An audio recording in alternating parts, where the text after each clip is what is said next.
তৎকালীন জামানার মুসলমান যারা ছিলেন তারা ইউসুফ জুনওয়াজকে মানে না, বাদশাহ হিসাবে মানে, যেহেতু তার দেশে থাকে। কিন্তু ইউসুফ জুনওয়াজের আরেকটা দাবি ছিল, সে নাকি খুদা। আরো জোরে কর। নিজেকে খুদা দাবি করত। যে তারে খুদা মানত তারে পুরস্কার দিত, কেউ যদি তারে খুদা মানত না, সুযোগ পাইলেই তারে শাস্তি দিত। তার দেশের ভিতরে একজন বয়াদিন মুরব্বী, বয়স্ক মানুষ, জ্যোতিষী বিদ্যায় বড় পারদর্শী ছিল। তার রাজ দরবারে থাকত। ওই মুরব্বী জ্যোতিষী ইউসুফ জুনওয়াজকে জানায় দেয়, বাদশাহ হে, আমার অনেক বয়স হয়ে গেছে, আমি আর ডিউটি বেশি দিন করব না। আপনি একজন বিচক্ষণ বালক, আমার কাছে দেন, আমার বিদ্যাটা আমি তারে শিখায় দেই, ভবিষ্যতে দরবারের উপকার হবে। লোক লাগায় দিল, চালাক চতুর একটা বালক তালাশ করার জন্য গ্রামে গ্রামে, এলাকায় এলাকায় লোক পাঠায় দিল। বহু বালকের লিস্ট করা হলো। অবশেষে একটা বালককে বাদশার পছন্দ হয়েছে। দেখবেন গ্রামের ভিতরে 8-10 বছরের বয়সের যে বালকরা আছে, এমন সবার আকল কি সমান না বেশ কম আছে? কোনটায় দেখবেন বয়স 10, বুঝে 20-এর সমান। বয়সটা কি বুদ্ধি বেশি। তো অনেকে কয়ে ফেরো তুই ভাগ্যে আইছে, কয় না, পাক না। এক মুরব্বী খুব গফি, সাফাবাজ, খাম করে ওৎখান, গফ করে ওৎখান, আঞ্জাদে গফ করে, মানুষের সাথে খুব মজা করে লোকটা। একজনের বাড়ির সামনে গিয়ে ওনার নাম ধরে ডাকতেছে, এই লোক বাড়িতে। এই কম বয়সের বালক, বুঝদার বালক দৌড়ে আইছে, দাদা আব্বা বাড়িতে নেই। কেন ডাকেন? তোরা বাড়ির সামনে যে বড় গাছটা, এটা আমার লাগবো, হাতের লাঠিটা বদলাইতাম। বালকে কয়, এই গাছ দেওয়ান যেত না আব্বা, এটাতে খিলাইল বানাইব তুইছে। বুড়াই কয়, বাচ্চা থাক, আমি যে সময় থাকতাম না, তুই চালাইবে দেশটা। এমন কিছু বালক পাওয়া যায় সমাজে, আছে না নাই? তো এমন একটা বালক, তাকে খুঁজে আনা হলো। আব্দুল উজ্জা তার নাম, ইবনে তামের। তাকে যখন আনা হয়, জ্যোতিষীর বাড়িতে সকাল 10টায় যাবে, বিকাল 3টা পর্যন্ত তুমি শিক্ষা গ্রহণ করবে। প্রতিদিন এই রাস্তা দিয়ে আসা যাওয়া করে। হঠাৎ একদিন ঈসা আলাইহিস সালামের ধর্মের বড় একজন পণ্ডিত দরবেশ, রাস্তার পাশেই ছোট্ট একটা ঘরে উনি বসবাস করেন। উনার নজরে পড়ে গেল ওই বালকের চেহারাটা। আল্লাহ ওয়ালাগণ তাদের দূরদর্শী চিন্তা, দূরদর্শী নজরে অনেককে দেখলেই অনেক কিছু চিন্তা করে ফেলতে পারেন। তার দিকে তাকালেন, তাকে ডাক দিলেন, তোমার বাড়ি কই, তোমার নাম কি, তুমি কই যাও? আমার বাড়ি অমুক জায়গায়, রাজদরবারে চাকরি করি। আমার নাম আব্দুল উজ্জা ইবনে তামের। আমি জ্যোতিষীর কাছে গিয়ে তার বিদ্যা অর্জন করি। তখন তিনি তার তালিম দেওয়া শুরু করলেন। বাবা রে, আমি দেখতে পাচ্ছি তোমার কপালে ইমানের নূর দেখা যায়। সুবহানাল্লাহ। তুমি ঈসা নবীর ধর্ম গ্রহণ করো, ইসলাম গ্রহণ করে মুসলমান হয়ে যাও। তুমি যদি ইসলাম গ্রহণ করো, এক আল্লাহর উপর ঈমান আনো, আমি তোমাকে ঈসা নবীর ধর্মের শিক্ষা দিব, আল্লাহ তোমার মর্যাদা অনেক বাড়ায়া দিবেন। সুবহানাল্লাহ।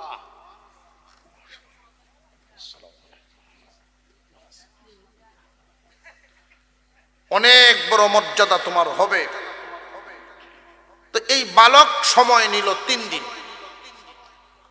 3 দিন পরে আমি আপনাকে জানাবো আমি কি জ্যোতিষীর পথে চলবো না আপনার দেয়া পথ গ্রহণ করব।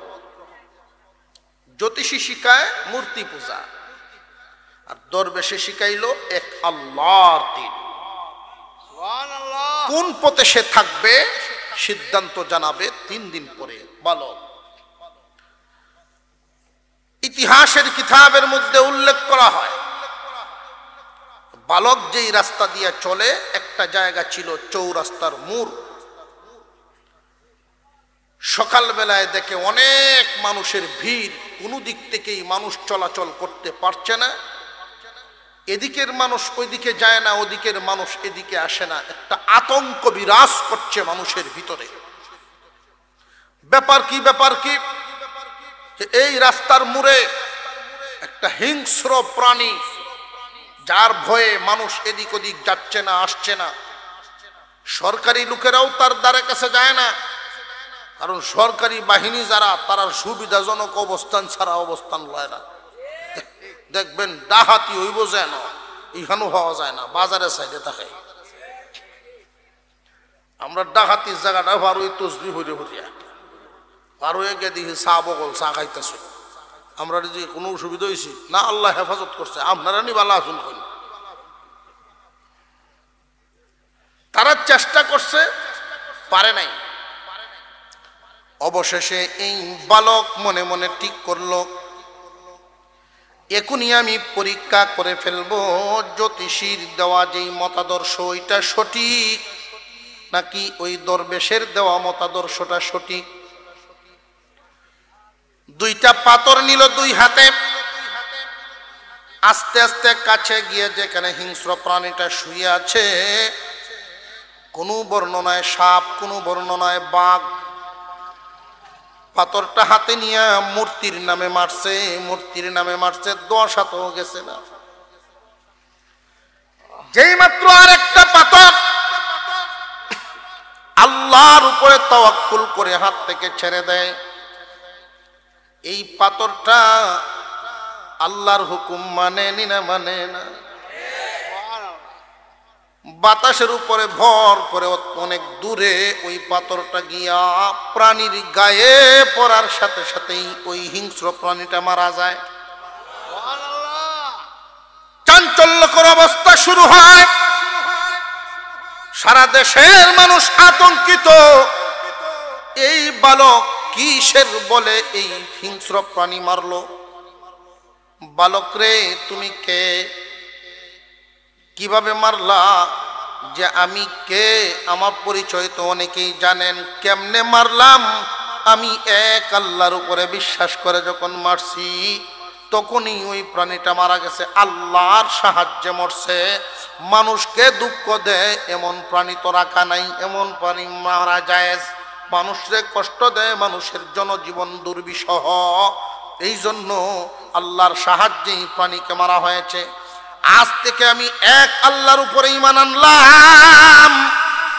ওই বালকের ঘোষণার সাথে সাথে বহু মানুষ মূর্তি পূজা ছাড়িয়া একসাথে ঈমানদার হইয়া যায়।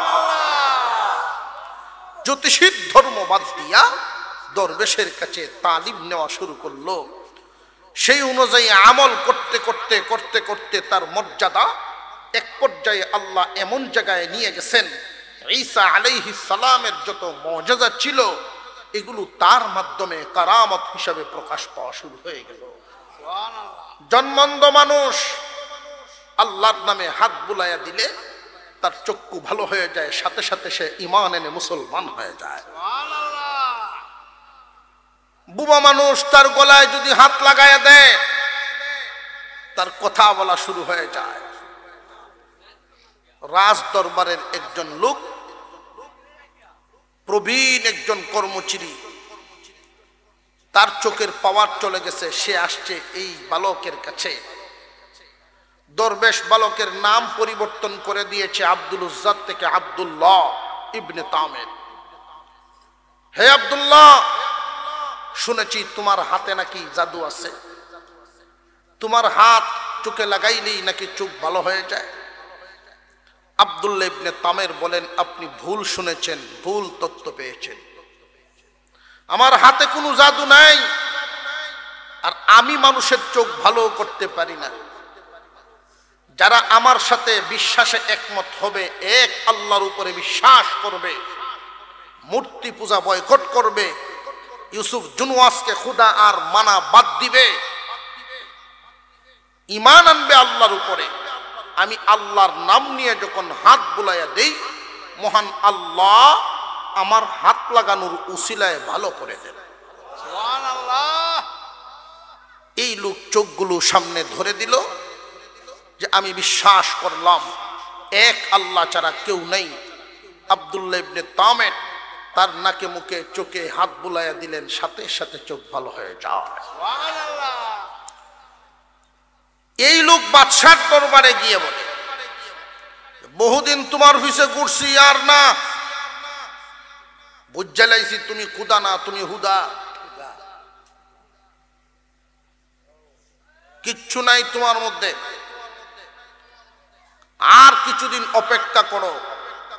এমন এক 2 নম্বর শর্ত হলো, আমার এই মৃত্যুদণ্ডটা কার্যকর করবা জনমানুষের সামনে, আগে ডুল ফিটাও। তো উনি তো প্রসিদ্ধ, এই বালক প্রসিদ্ধ বাগমারা হুজুর। কোন হুজুর? বাগমারা হুজুর প্রসিদ্ধ আছে না, মানুষ নাম ফালায় দেয়, বাগমারা হুজুর নাম পাচ্ছে। যেই মাত্র পরের দিন ঢুল পিটাইল, প্রচার দিল, আগামীকাল সকাল 10টায় রাজবাড়ির সামনে আব্দুল্লাহ ইবনে তামের ওরফে বাগমারা হুজুর মৃত্যুদণ্ড কার্যকর করা হবে, সবাই যেন হাজির হয়।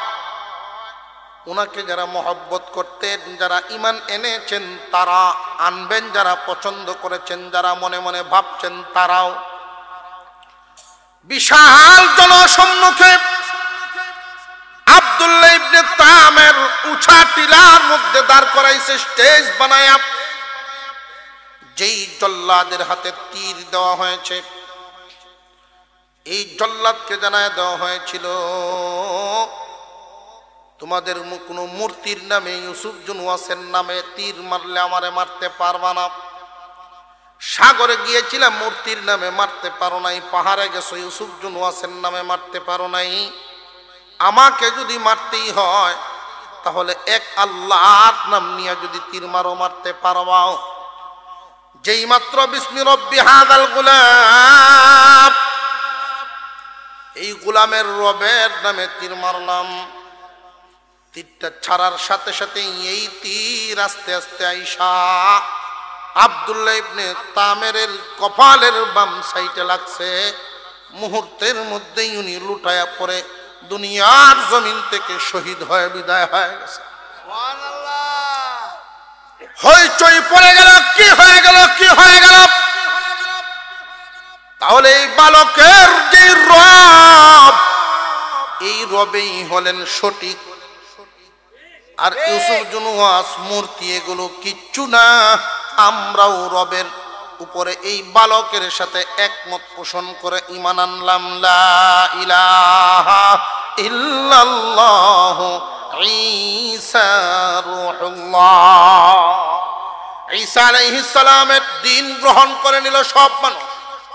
উপস্থিত জনতা এই স্রোত দেখে বাদশার মাথা তো আরো নষ্ট হয়ে গেছে। দেখবেন জনমানুষ একসাথে যখন জনসমাবেশ করে কারোর বিরুদ্ধে, ফদের লোভে অন্ধ যারা ভিতরে কম্পন হয়ে যায়, তাদের দেখবেন হামলা মামলার শেষ নাই, নির্যাতনের অভাব নাই।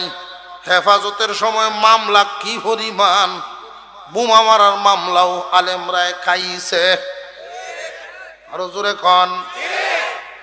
যারা জীবনে কোনোদিন ভালো করে দা দিয়ে একটা জিংলা কেটে অভ্যাস নাই, তারারেও অস্ত্র মামলায় ফাঁসাইছে। জানিয়ে রাখবেন, উলামায়ে কেরামের সাথে যারা বিয়াদবি করে, বিয়াদবি বেশ কম আছে। এমন জায়গায় তুমি মাথা ঠেকায়ও না, ওয়ালের সাথে যদি ঠেকাও মাথা বাঁচবে না। ধরেন কাউকে, এমন ধরা ধরেন নেস্তেনাবুদ করে দেন, তখন মানুষ তার নামটা নিল ঘৃণার সাথে নেয়। বংশবুনিয়াদ তো থাকেই না, প্রতিষ্ঠিত হওয়া থাকেই না, এদের ইজ্জত মর্যাদাও থাকে না। মুসলমান ইমানদার ভাইরা আমার, হাজার হাজার মানুষ যখন ইমান আনা শুরু করে দিল, পদে হারাবার ভয় তার ভিতরে আরো বেশি জাগতে লাগলো। সেনাবাহিনীদেরকে হুকুম দিল, রাস্তার দুই ধারে গর্ত করো, আগুন দিয়ে বড়, যারা ইমান ছাড়বে তারা দুনিয়াতে বাঁচবে, যারা ইমান ছাড়বে না তারা দুনিয়াতে বাঁচবে না। বিশাল কঠিন পরীক্ষার সম্মুখীন তখনকার মানুষ। ইমান হেফাজতের জন্য এই ঘটনাটা বলার উদ্দেশ্য হলো, মুফাসসিরিনে কেরাম সূরা ফিলের সাথে এই ঘটনা শামিল করেছেন, কারণ মূলত এই ঘটনা সূরা বুরুজের শানে নুজুলে মুফাসসিরিনে কেরাম লিখেন সূরা ফিলের সাথে সম্পৃক্ত, কারণ এই সূরাগুলো খুব পাশাপাশি সময়ে নাজিল হওয়া। তখনকার সময়ের আল্লাহর নবীর সাহাবীদের অবস্থা এমন, বিভিন্ন দিক থেকে সাহাবীরা নির্যাতনের শিকার, নিপীড়নের শিকার। আল্লাহ পাক রব্বুল আলামিন এই সূরাগুলো নাজিল করে বুঝায়া দিলেন, শুধু তোমরাই না রে মুমিন মুসলমান, অতীতের ইতিহাসে অনেক মুসলমানরাই ইমানদার হওয়ার কারণে নির্যাতনের শিকার হয়েছেন। এক আল্লাহর পথে চলার কারণে অনেক মানুষ জীবন পর্যন্ত দিতে হয়েছে। মনোবল বাড়ায় দিলেন, সাহস জোগানোর জন্য সূরা কানা নাজিল করলেন। আগুনে পোড়ানো শুরু করলো মানুষকে। লম্বা ইতিহাস, একদিনে প্রায় 20,000 মানুষকে মারছে। 2 জন মানুষ অর্ধ পুরা হইয়া পাশের দেশটার নাম হাবশা। ওই হাবশা দেশের যেই প্রধান হয়, রাষ্ট্রপ্রধান বাদশাহ যে হয়, তার লকব, তার উপাধি ছিল নাজ্জাশী। নাজ্জাশীর দরবারে 2 জন মানুষ গিয়া অভিযোগ দিল, ওহে নাজ্জাশী, ও বাদশাহ, আমরাও মুসলমান, আপনিও মুসলমান, ওই মূর্তি পূজারীরা আমাদেরকে আগুনে পুড়ায় পুড়ায় মারে, আপনি দেখেন কিছু করেন কিনা, বদলা নিবেন কিনা। তখনকার সময়ে নাজ্জাশী যিনি ছিলেন বাদশার চেয়ারে, ইমানে ধাক্কা লাগছে, বিবেকে ধাক্কা লাগছে, উনি সেনাবাহিনীর মেজরদেরকে ডাকলেন, কে আছো রে, এই মুসলমানদেরকে আগুনে পোড়ার থেকে বাঁচাইবা? কে আছো মুসলমানদের পক্ষে যুদ্ধে নামবা? 2 জন মেজর হাত উঠালেন, জীবনের মায়া নাই, মুসলমানদের বাঁচাতে চাই। 2 জন মেজর হাত উঠাইছেন, একজনের নাম ছিল আরবাত, আর একজনের নাম ছিল আব্রাহা। একজনের নাম আরবাত আর একজনের নাম আব্রাহা। এই আব্রাহা, তার একটা উপাধি ছিল আব্রাহাতুল আশরাম, তার নাকটা ছিল কাটা, নাক কাটা আব্রাহা। খুব সাহসী দিলওয়ালা লোক, মুসলমানদের দরদে যুদ্ধে যাবেন। লোকটা কি খারাপ না ভালো? খুব ভালো মন নিয়ে, ইমানের চেতনা নিয়ে দুজন 5,000 সৈনিক নিয়ে ওই ইয়ামেনের দিকে রওনা দিল। তাদের বড় কৌশলের সাথে যুদ্ধ করার কারণে তারা মাত্র 2 সপ্তাহের ব্যবধানে পুরা ইয়ামেন তাদের হাতে নিয়ে আসেন। ইউসুফ জুনওয়াস তার বাহিনী নিয়ে টিকতেই পারে নাই, আত্মসমর্পণ করলো, অনেক নিহত হয়ে গেল। ইউসুফ জুনওয়াসকে এক বর্ণনায় সে নিজে নিজেই আত্মহত্যা করেছিল, আরেক বর্ণনায় পাহাড়ে তারে উঠানো হয়। আব্রাহা ডাক দিয়া কয়, তুই না নিজেরে ক্ষুধা কস, তাহলে তুই বাঁচা, তুই নু নিজেই ক্ষুধা, তোরে আমরা এখান থেকে নিক্ষেপ করব। তুই যদি ক্ষুধা হস, তোর জান, তোর মরার কথা না, ক্ষুধা তো মরে না, ঠিক না বেটি?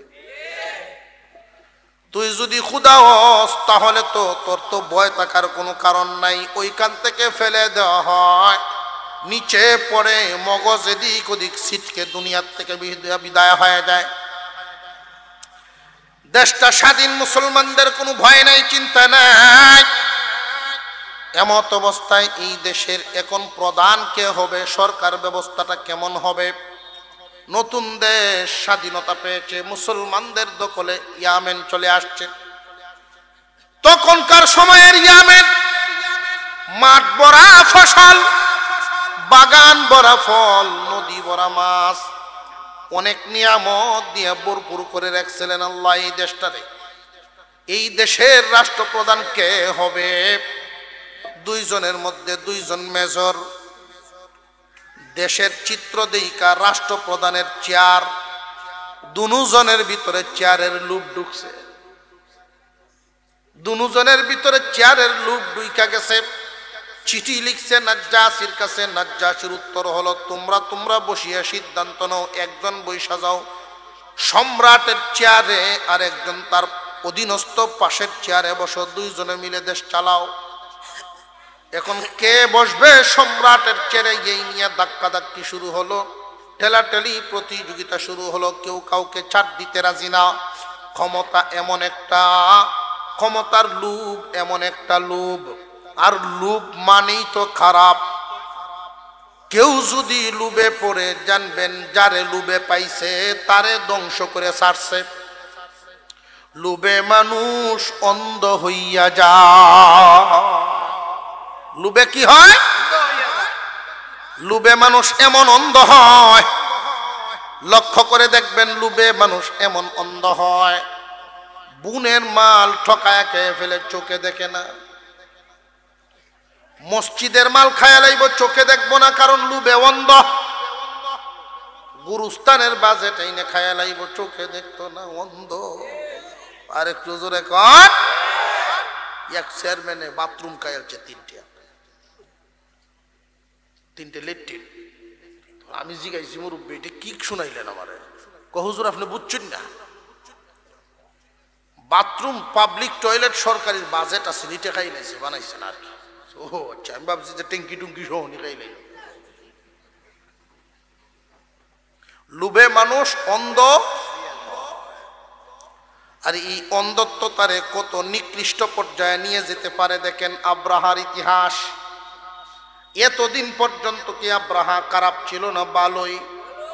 লোভে তারে কোন পর্যায়ে নিয়ে গেছে এবার দেখেন। অনেক মুসলমানের কুলে জন্ম নিয়াও নীতিহারা হইয়া লুবি হওয়ার কারণে অবশেষে ইসলামের বিরুদ্ধে যায়। এমন আছে না নাই? বাংলাদেশের সর্বোচ্চ জায়গা সংসদ ভবন, সর্বোচ্চ সম্মানের জায়গা সংসদ ভবন। ওইখানে যদি আলেমদের বিরুদ্ধে, ইসলামের বিরুদ্ধে কথা বলেন নামদারি মুসলমান, তারা আর আব্রাহার মধ্যে বেশ কম রইল কই? মানুষের মধ্যে লক্ষ্য করে দেখবেন, মুসলমানের ঘরে জন্ম দিয়েছেন আল্লাহ, দয়া করে ইমানদার বানিয়েছেন, কিন্তু লুবি হওয়ার কারণে তখন তার ধ্বংসের পথ। লুবে মানুষকে অন্ধ বানায় কেমনে? লক্ষ্য করে দেখেন। আব্রাহা দেশ চালানো শুরু করবে, আরবাতেও দেশ চালানো শুরু করবে, কেউ কাউকে ছাড় দেয় না। বাধ্য দুইজনের মধ্যে তুমুল যুদ্ধ, যুদ্ধ বেঁধে এক সময় আরবাত মারা গেল, আব্রাহা রয়ে গেল। এই আব্রাহা কয় আল্লাহ আমার উপরে রহম করছে, দেশের সম্রাট হয়ে গেছি। সম্রাট হওয়ার পরে একজন মেজর থেকে যদি দেশের সম্রাট হয়ে যায়, তখন তারও নীতি জাগাত থাকে না। দেশের সম্রাট হয়ে গেছে, লোভ তার চোখের মধ্যে এমন ভাবে জাপসা দেয়, তার মনে মনে আরো বড় হইতো, আরো বড় হইতো, আরো বড় হইতো। হাওরে সারাদিন কাজ করে এক মানুষ, হাওরে সারাদিন কাম করে, সন্ধ্যায় বাড়িতে আসে, আবার সকালে কাম করা শুরু করে, সন্ধ্যায় বাড়িতে আসে, সারাদিন বাড়িতে আসতে পারে না। আল্লাহর কাছে দোয়া করে, আল্লাহ একটু সুযোগ করে দাও, 5টা ওয়াক্ত নামাজ মসজিদে পড়বো। দোয়া করে আউরো বয়ে বয়ে আল্লাহ তার উপরে একটু রহমত করছে। এক আত্মীয়র মাধ্যমে ছেলে একটারে বিদেশ পাঠাই দিচ্ছে। এখন তো প্রতি মাসে যেহেতু টাকা আসে, সকালে উঠতে আর আউরো যাওয়ান লাগে না, কারণ আগের কালা দিন নাই, লাল দিন আরম্ভ হয়েছে। এলাকা তো কিছু সালাক মানুষ আছে, দেখবে কার কাছ থেকে কেমনে কোন কৌশলে খাওয়ান যায় এই চিন্তা আছে একদলে। এইবারের বাড়ির গাটাত আয়া হয়ে ডাক দেয়, সর্দার। ওরা তাকতো হারা জীবন আউরো সর্দার হইয়া ডাক দেয়। আর যেই সর্দার হইয়া ডাক দেয় ওরা ষাট আর উড়ে না, ষাট হাতলে দৌড় মারে। আমার কইছে ডাকি তারি আমার দিনকাল বালা বেশ। তো বাজার ওকে সারাদিন আড্ডা তুই তাকে ভিজার কাপড়ে যে দোয়া করতো সেই দোয়া ভুলি গেছি। সুখে পড়তে থাকে মানুষ, আল্লাহকে ভুলতে থাকে মানুষ। আর একটু জোরে কর। সবার হালত না, বেশিরভাগ আকসার এমন হয়। বড় ছেলের বেতন বাড়ছে, ছোট আরেক ছেলে বিদেশ গেছে, তার অবস্থা তো আরো ভালো হয়েছে। এখন কেউ কেউ তারে কয় তুই তো ইচ্ছা করলে নির্বাচনটাই করতারস। কয় আমি কিছু কইতাছি না, মনে মনে ভাবতাছি, তোমরা যদি কও। এমনি এবার শুভেচ্ছা স্বাগতম ফুস্টার সবাই আছে। ফুস্টার সবাই আগে আছে না, ফুস্টার সবাইয়ের নিয়ম গাছ উঠছে, শুভেচ্ছা স্বাগতম আতলারা গাছ হইয়া দাঁড়াইলো মেম্বরি। এলাকার মানুষ ভাবছে যে এই লোক আগে গরিব আছি, নহন পয়সা দিছে আল্লাহ, গরিবের দরদ বুঝবো, দে সাপমা দিয়ে মেম্বার হয়ে গেছি। ইউনিয়ন পরিষদ ঢুকার পরে মেম্বারি চেয়ারও পয়সা, খালি চেয়ারম্যানের সেন্টার দিয়ে ছায়াতা হিটেত বই তারতাম, হিটেত বই তারতাম। জানিয়া রাখবেন, মানুষের লোভ যদি মানুষের ভিতরে ঢুকে, লোভে যদি তার দখলে তোমারে নিয়ে নেই, অবস্থা খারাপ। কবরের মাটি পেটে পড়ার আগ পর্যন্ত এই পেট ভরবে না।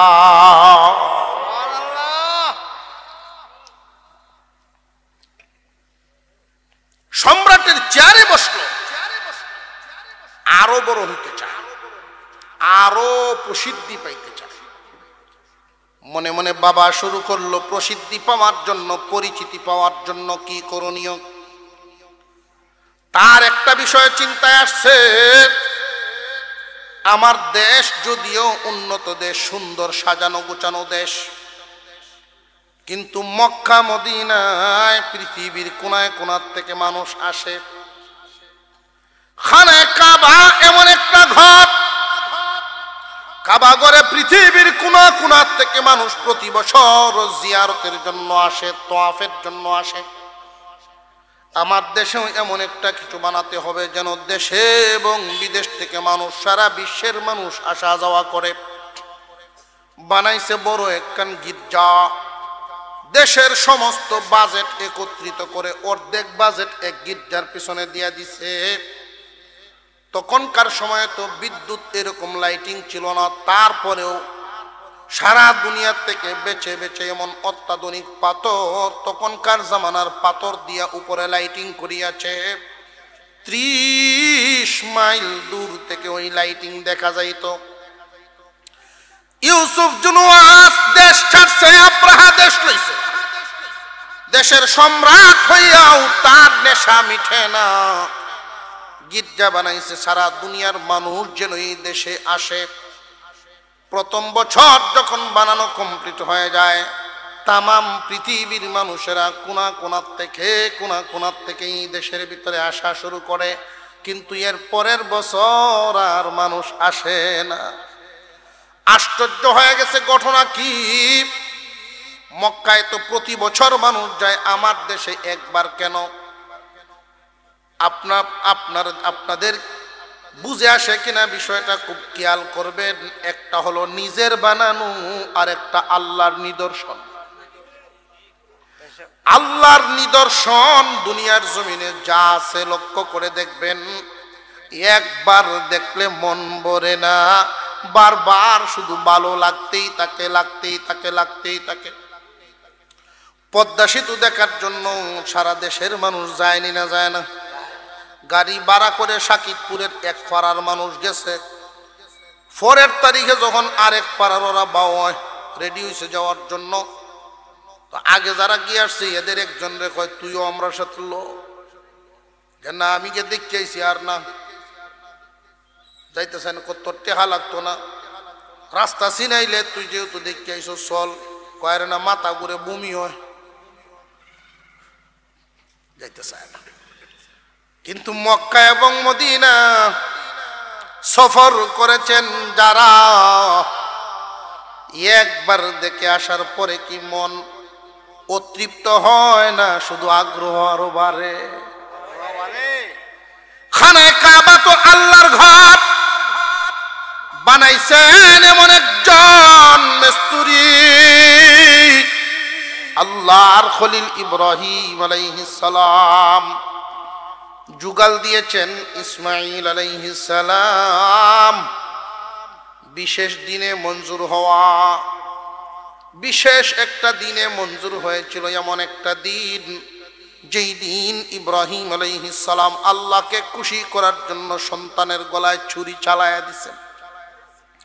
আল্লাহু আকবার বলে ফেলছেন, আল্লাহ পাক রব্বুল আলামিন এই কুরবানি কবুল করে নিলেন, কিন্তু ইসমাইলের গলা কাটান নাই।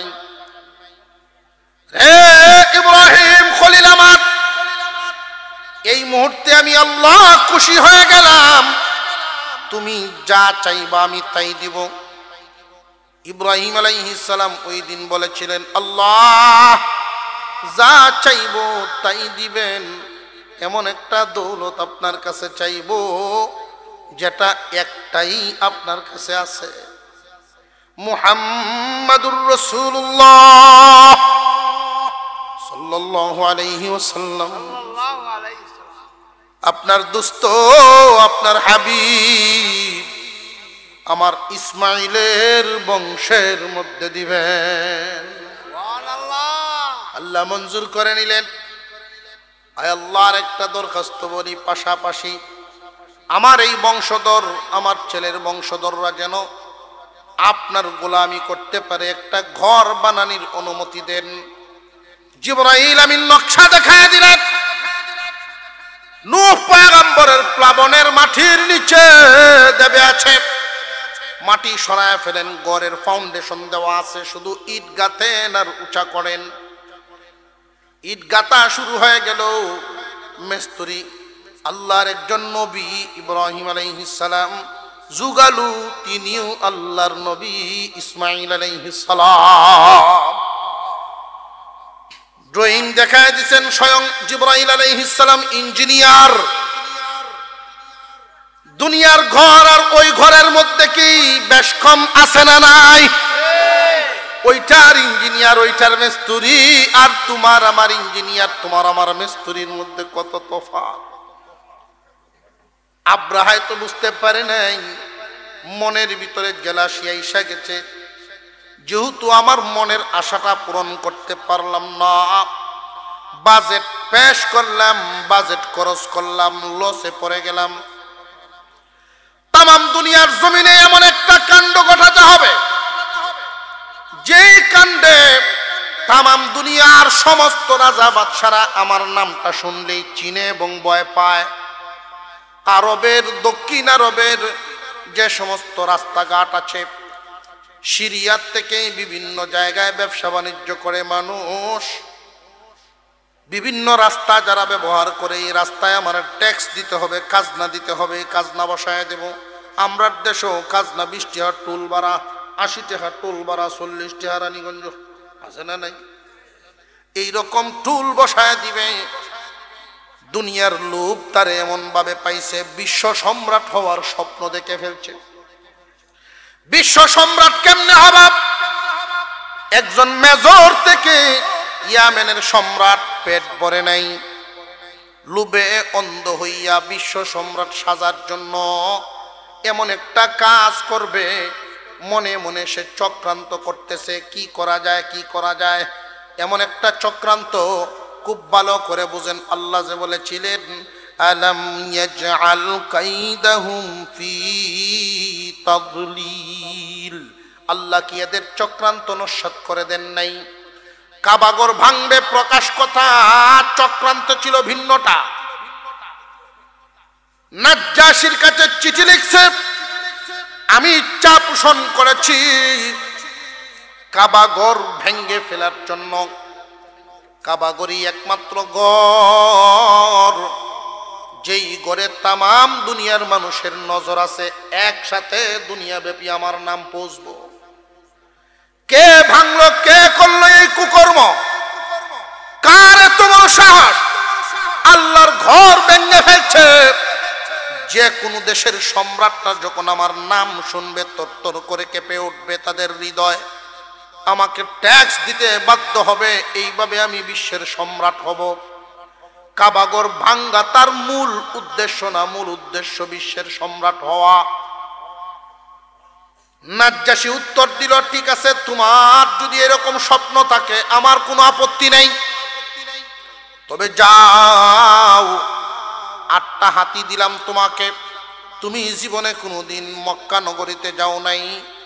তৎকালীন জামানার কাবাগর 8টা ফিলারের উপরে স্থাপিত ছিল। এই বড় বড় 8টা হাতি দিলাম, এই হাতির গলায় শিকল বানবা, আর ওই 8টা ফিলারের উপরে শিকল বানবা। এক টান দিয়া ওই কাবাগর জমিনে ফেলায়া দিবেন। নাউযুবিল্লাহ বলেন। মাহমুদ নামক একটা হাতি, বড় একটা হাতি, যেই হাতিটা ছিল ভিন্ন, অন্যান্য হাতিদের সাথে তার কোনো মিল নেই। এই হাতি নিজের ভাষাও বুঝতো, মানুষের ভাষাও বুঝতো, নিজের ভাষাও বুঝতো, মানুষের ভাষাও বুঝতো। এই হাতিটায় মুরগি ফালে মহিলা মা বোনরা দেখবেন, তাদের একটা ভাষা আছে, ডাক দিলে কি একটা শব্দ করেন মা বোনরা, এই শব্দের মাধ্যমে যখন ডাক দেন সব মুরগির বাচ্চা সহ সামনে হাজির। কিন্তু এমনি যদি ডাক দে, কইরে মুরগি তোরা ভাত খাইয়া আইবনি হতা, ওইটা তারার ভাষাটা শুনাইতে হবে। গরুরে যদি ডাক দে, গরুর বাসায় ডাক দিতে হবে, নইলে গরুর বাছুর আইতো না। ঠিক না বে? ঠিক। মানুষের একটা ভিন্ন ভাষা। এই মাহমুদ নামক হাতিটা নিজের ভাষাও বুঝতো, মানুষের ভাষাও বুঝতো। মাহমুদ নামক হাতির উপরে তুমি সওয়ার হইবা, 8টা হাতি তোমার কাতারে সারিবদ্ধ হয়ে সামনের দিকে যাইবা। আর একটা বিশাল হস্তি বাহিনী, আমাদের দেশে যেইভাবে মানুষ গরু লালন পালন করে গণ গণ, তৎকালীন জামানায় ইয়ামেনের প্রায় বাড়িতেই হাতি লালন পালন করার প্রচলন ছিল। সম্রাটের জন্য হাতির একটা বাহিনী, বিশাল বাহিনী তৈরি করা কোনো বিষয়। বিশাল এক হস্তি বাহিনী নিয়ে কাবাগর ভাঙার জন্য রওনা দিয়েছে আব্রাহা। তার দেশের ভিতরে অনেক মানুষ বিরোধিতা করলো, সাবধান সাবধান, আল্লাহর ঘর ভাঙতে যেও না। দুনিয়ার কোনো সাধারণ মানুষের ঘর নয়, ওই ঘরটা আল্লাহর ঘর, সাবধান সাবধান, ওই ঘর ভাঙতে যেও না। আব্রাহা কারোর কথা শুনলো না, যাইতেই থাকলো, যাইতেই থাকলো। তার বিরুদ্ধে যারাই দাঁড়ায় এদেরকেই মেরে যায়, তার বিরুদ্ধেই যারা দাঁড়ায় তাদেরকেই মেরে যায়। এইভাবে যাইতে যাইতে আব্রাহা একটা নগরীর কাছে গেলেন। সেই নগরীটার প্রধান যেই ব্যক্তি ছিলেন ওনার নাম ছিল হানাতা। ওই হানাতা কাবাগরের একজন প্রেমিক ছিলেন। প্রতি বছর সফর করতেন আল্লাহর ঘরে, প্রতি বছর সফর করে হাজিদেরকে সেবা যত্ন করতেন। উনি যখন শুনলেন আব্রাহাতুল আশরাম, এই ইয়ামেনের সম্রাট কাবাগর ভাঙতে যাইতেছে, উনার বংশধর নিয়া, পরিবার নিয়া তাদের সামনে মোকাবেলার জন্য দাঁড়ায় গেছেন। নিষ্ঠুর আব্রাহা, লুবে অন্ধ আব্রাহা, একটা মানুষকেও বাঁচায় রাখে নাই, শুধু হানাতারে বাঁচায় রাখছে। রে হানাতা, প্রতি বছর যেহেতু তুমি মক্কায় যাও, রাস্তা চিনো, আমার বিরোধিতা করার সাজাটা ঠিক মতো বুঝবা। এক তো রাস্তা দেখায় দেখায় মক্কা নগরীতে নিবা, পরিবার হারানোর জ্বালাটাও বেশি দিন ভোগ করবা। এখন যদি তোমারে মেরে দিই 1 মিনিটেই দুঃখ শেষ হয়ে যাবে, এজন্য মারি নাই, বাঁচায়া রাখলাম আমার বিরুদ্ধাচরণ করার সাজাটা ঠিক মতে ভোগার জন্য। হানাতা ওই কাফেলা নিয়ে সামনের দিকে যায় আর কান্দে, আল্লাহ এতদিন তোমার ঘরের খাদেম, তোমার ঘরের মেহমানদের খেদমতের জন্য যাইতাম, তোমার ঘর মুছার জন্য তোমার ঘরের মোহব্বত নিয়ে যাইতাম। আজকে তুই এমন একটা কাফেলার সাথী হয়েছি গো, যেই কাফেলা তোমার ঘর ভাঙার জন্য যায়। আল্লাহ আমার তো কোনো দোষ নেই, আমি আমার পরিবার পর্যন্ত হারায় ফেললাম ওদের। কান্দে আর যায়, কান্দে আর যায়। সামনের দিকে যখন গেলেন, হানাতা মনে মনে ভাবতেছিলেন ইয়ামেন থেকে আসছে, ইয়ামেনের মানুষের মহব্বত তো কাবা ঘরের প্রতি কমই থাকবে, কিন্তু এখানে একটা এলাকা তার নাম তায়েফ। ওই তায়েফের তখনকার সময়ের সবচাইতে প্রধান ব্যক্তি ছিলেন আবু রিগাল। এই আবু রিগাল খুব বিচক্ষণ মানুষ, তার কাছ দিয়ে চলে যায়।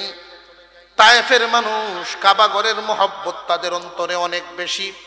হয়তো কোনো না কোনো ভাবে আব্রাহারে যদি বুঝায়া ঘুরায়া দিবার পারে কাবা ঘর টিকে গেল, এই আশায় হানাতা আব্রাহা বাহিনীকে নিয়ে গেল তায়েফ দিয়ে ঘুরায়া। যেই মাত্র আবু রিগালের সাথে সাক্ষাৎ হয়ে যায়, আশ্চর্য, হানাতাকে আশ্চর্য বানাইয়া আবু রিগাল আব্রাহার সাথে হাত মিলায় ফেলছে যে আমি জানি তুমি বিশ্বের সম্রাট হইতে চলেছ, বিশ্বের সম্রাট হইয়া যাইবা যাইবা। তুমি যেই দিন সম্রাট হও আমার দিকে খেয়াল রাখো, আমার চেয়ারটা যেন আর একটু বড় এরিয়া নিয়ে বড় হয়। দুনিয়ার লোভে আল্লাহর ঘরের মায়া কুরবানি দিয়ে দিছে। অনেক নাফরমান লক্ষ্য করে দেখবেন সামান্য একটা পদ পদবীর কারণে ইসলামের বিরুদ্ধে চলে যায়। দুনিয়ার লোভ লালসার কারণে দুনিয়ার মনের দুকায় পড়ে ইসলামের বিরুদ্ধে, ওলামা সমাজের বিরুদ্ধে অবস্থান নেয়। এটা আর কেউ না, আবু রিগালের চরিত্র। হানাতা নিরাশ হয়ে গেল, সামনের দিকে আগাতে লাগলো। মক্কা নগরীর খুব কাছাকাছি, সম্ভবত মক্কা থেকে 8 মাইল দূরত্ব হবে একটা জায়গা। ওই জায়গাটার নাম ছিল মাগমাস। ওইখানে মক্কা নগরীর মানুষ উট বকরি বেড়া চড়াইতো। ওইখানে গিয়ে তাবু গাড়ছে আব্রাহায়, বলে আমরা সরাসরি হামলা করব না। চিঠি একটা লিখে হানাতাকে দিয়ে পাঠাইছে, যাও মক্কার মানুষকে গিয়ে শোনায় দাও আমি আসছি কাবা ঘর ভাঙার জন্য, যদি তারা বাধা দেয় আগে তাদেরকে মারবো, এরপরে কাবা ভাঙবো। নাউজুবিল্লাহ বলেন। আর যদি তারা বাধা না দেয় তাদের কোনো ক্ষতি করব না, আমার কাজ আমি করেই চলে যাব। এই খবরটা গিয়ে পৌঁছায় দাও। হানাতা একটা ঘোড়ার উপর সোয়ার হইয়া কিছুক্ষণের ভিতরেই মক্কা নগরীতে ঢুকলেন। তৎকালীন রেওয়াজ অনুযায়ী উঁচা টিলায় দাঁড়ায়া ঘোষণা দেওয়া শুরু করলেন, মক্কা নগরীর মানুষ তোমাদের উপরে এক মুসিবত নাজিল হতে চলেছে।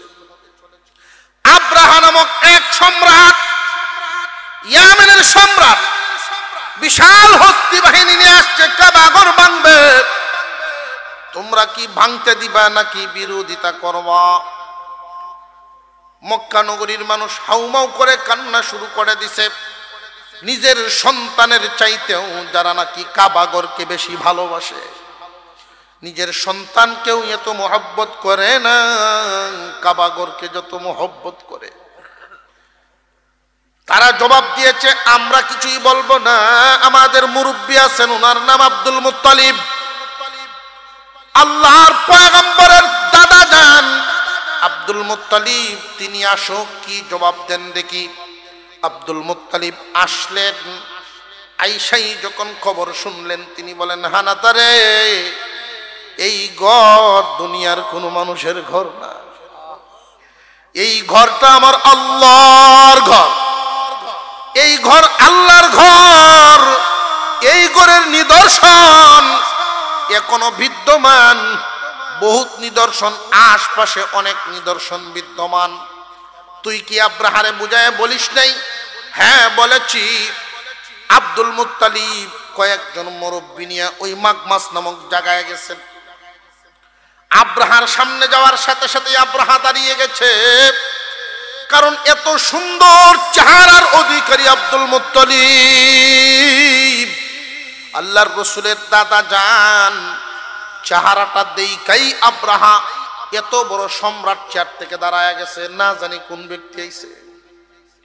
পরিচয় দিলেন, আমি আব্দুল মুত্তালিব, মক্কা নগরী মুরব্বী, কুরাইশ নেতা।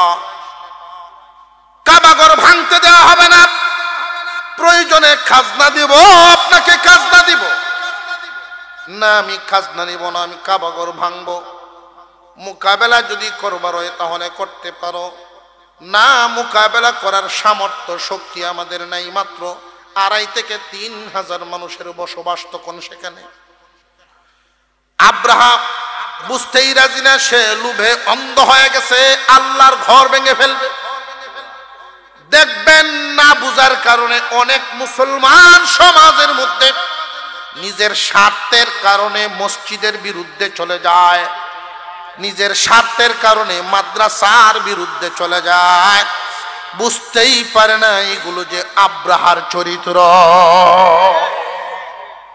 খুব সাবধান মুসলমান, তোমার নিজের স্বার্থ হয়তো ক্ষুণ্ণ হতে পারে, কিন্তু আল্লাহর নিদর্শন, কুরআন হাদিস, ইসলামের সাথে সম্পৃক্ত কোনো একটার বিরুদ্ধেও তুমি যাইবা না। সাবধান সাবধান, হয়তো তোমার মন ব্যতীত হতে পারে, নীরবে চোখের পানি ছেড়ে দিবা, তবু ওইগুলোর বিরুদ্ধে যাইবা না।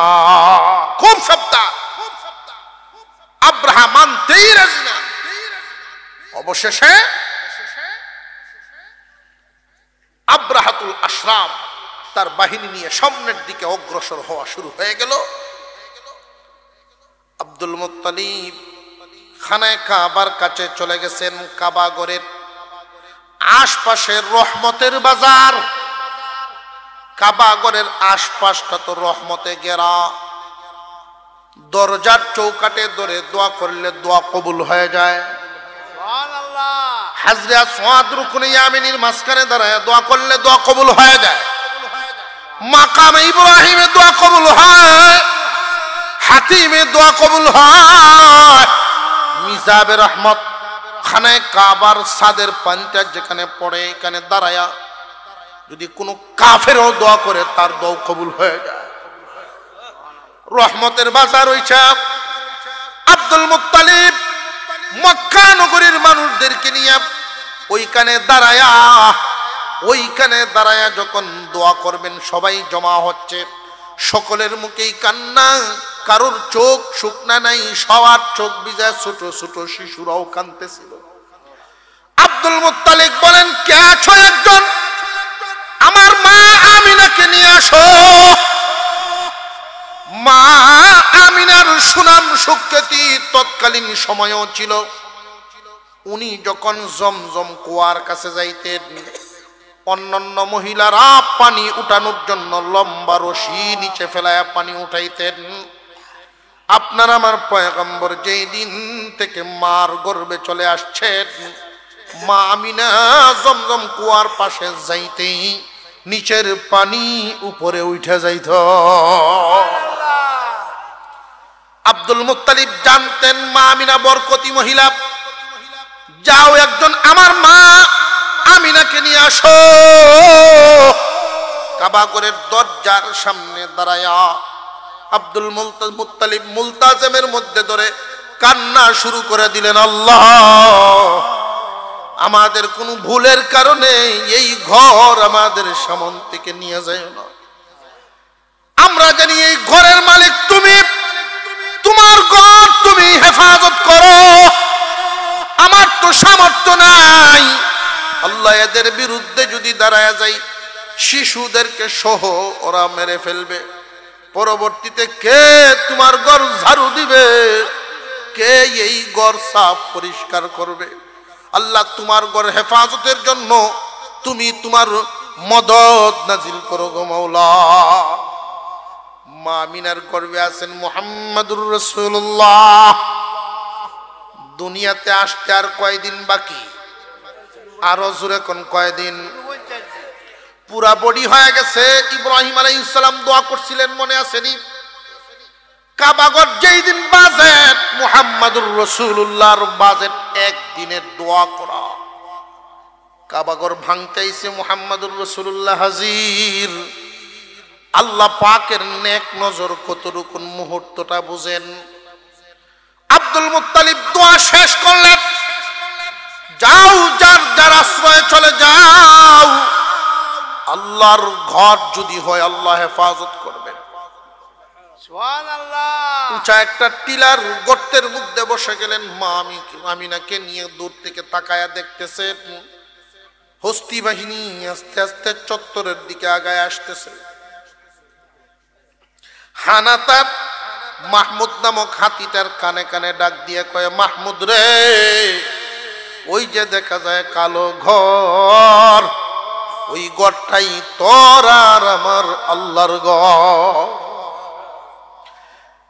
মাহমুদ নামক হাতি তো সামনের দিকে কদম বাড়ায় না। এত প্রহার একটা প্রাণী সামনের দিকে যায় না, আমার আল্লাহর ঘর।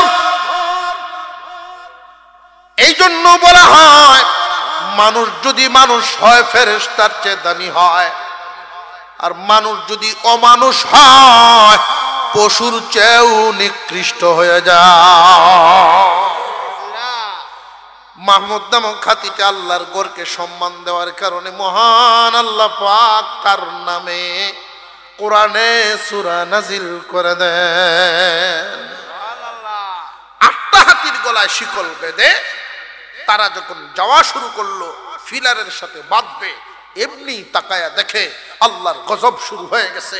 সাগরের দিক থেকে জাখে জাখে পাখি আসা শুরু হয়ে গেছে, যেই পাখি বাহিনী ওরা জীবনে কোনোদিন দেখে নাই, এর পরেও আর কোনোদিন দেখতে পাওয়া যায় না।